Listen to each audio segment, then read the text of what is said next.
Good day, Open Bible Fellowship, coming to you from my office downtown with Midweek Reflection, kind of bridging the Advent story. Advent is one of my favorite seasons, kind of a brooding season of waiting and anticipating the light breaking into the darkness.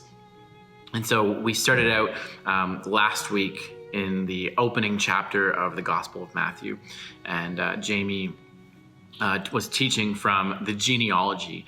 And each of the four Gospels begins the story in a different way, a unique way, where John starts out with sort of this more of a Greek concept, talking about the Word as the Logos. Luke starts out with sort of the factual story. Mark just gets running, and Matthew, which is the most Jewish of all the Gospels, starts out by making the case that Jesus is the fulfillment of everything that's been prophesied. And one of the ways he does this is the setup of these three groups of 14 generations, 14 generations, 14 generations. And it's kind of 14 is the number 7 twice, and 7 is this number of fulfillment, completion. And so if you were to take 6 groups of 7, there's kind of an anticipation. The 7th group of 7 would be 7 times 7.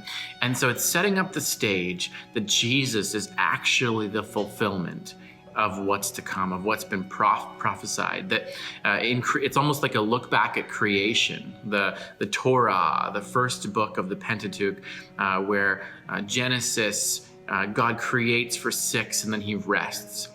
And here there's been 6 groups of 7 generations leading up to Jesus. And Jesus is the fulfillment, the new creation, that God is going to make all things new in this Messiah that we have all been waiting for.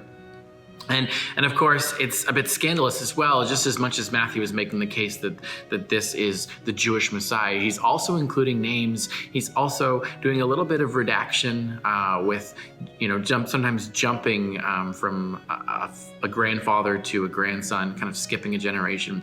And so there's some interesting things in there. And of course, as Jamie mentioned, there's some interesting names that within this genealogy, there are people who aren't purely Jewish, and there are people who are sinners. There are broken people. And this really, as we see in Matthew's gospel, gives a running start at welcoming us into the gospel story, as saying we can be part of the family, the genealogy that comes after Jesus. We are sons and daughters of the King. And this is going to give us a head start on next week, this coming Sunday, where Stuart will be teaching on the second half of Matthew 1, which is the idea of Immanuel, God with us. So open your Bible to that. Sit with the Advent story through the lens of Matthew. I've included a video, a link to a video that somebody else did teaching on this genealogy. If you want to go a little further, a little deeper, it's a great video just with some insights. And also, we have the Baskets of Hope connection with the LaSalle Food Bank, where we're organizing 2 baskets to bless families. There's a sign up that we're doing electronically through a Google spreadsheet. It's been sent out. I'll include the link here in the email as well. And what it is, there'll be 2 columns with 3 columns. The first column will be the list of items, and then there will be 2 baskets. And if you could just sign up for some of those items, then you will be responsible to bring those items to the drop-off point.